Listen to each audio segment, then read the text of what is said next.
I am so happy to see so many of you here today on this. Certainly, it's a holy day of obligation, but it's an important solemnity. It's an important feast day that we celebrate today. This feast of all saints. You know, somebody asked me recently why All Saints Day should be a solemnity. I mean, after all, it's a good question, right? After all, we every time we turn around, we seem to be celebrating another saint, huh? Very recently, even though she's not on the calendar, most people are celebrating her anyway. Saint Teresa of Calcutta. It's one of one of our confirmandi, named herself after Teresa of Calcutta. Our other two confirmandi here named themselves after Peter, the Prince of Apostles, right? And Saint Pedro Colinsgod. It's a little tongue twister for me, but a great martyr saint from the Philippines. Every time we turn around, we're celebrating another saint. Leo the Great, Augustine, Hildegard von Bingen, Charles Borromeo, who share a feast day. They're both doctors of the church. Somehow they both got stuck with the same feast day. Did I say Catherine of Siena? Well, if I didn't, she deserves to be mentioned twice. All these great holy saints, Bede the Venerable, huh? Teresa of Avila and her namesake, Therese of Lisieux. These great holy saints. Why do we bother having this solemnity, this feast of all saints, when our liturgical calendar is chock full of saints?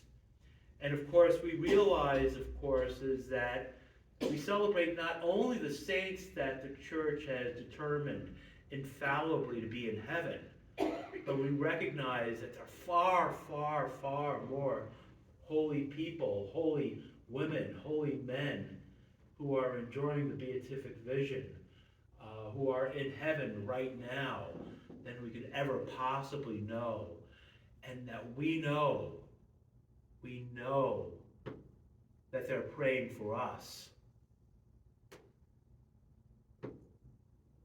These are the great ones, who have survived the time of great distress, and they have washed their robes and made them white in the blood of the Lamb. And yet, my sisters and brothers, salvation is from our God who is seated on the throne and from the Lamb. We know that's not the end of the story.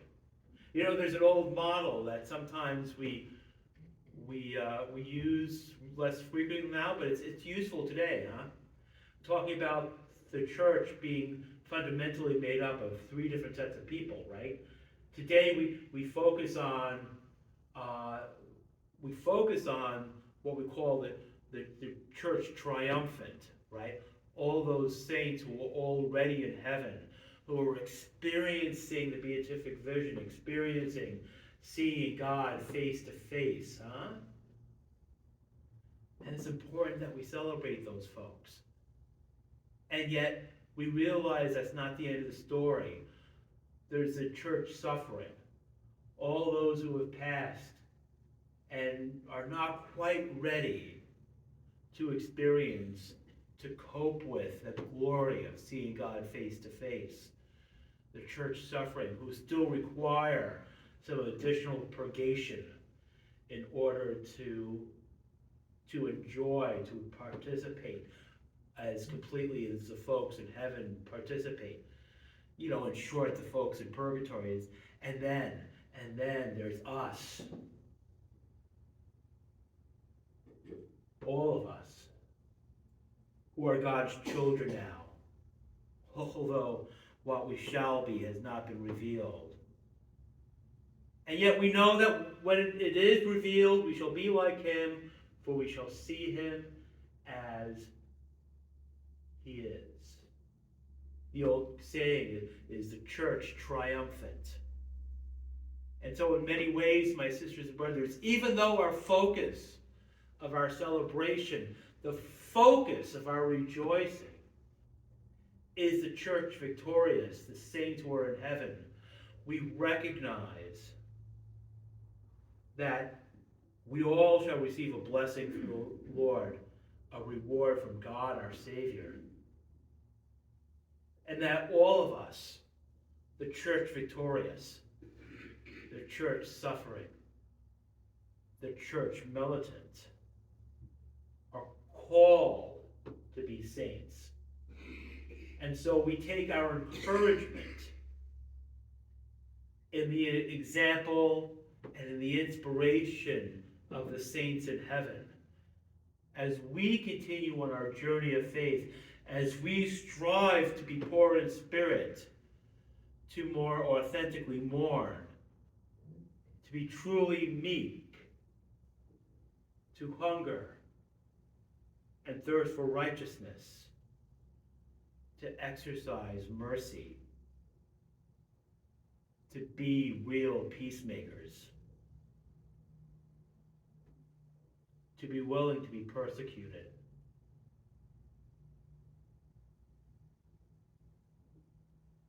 to joyfully be insulted for Christ. We are God's children now. And as we celebrate all those holy saints, all those holy women, all those holy men, rejoicing in the presence of God and praying for us, we take our encouragement to go forth, to rejoice and be glad, because our reward will be great in heaven. Praised be Jesus Christ, now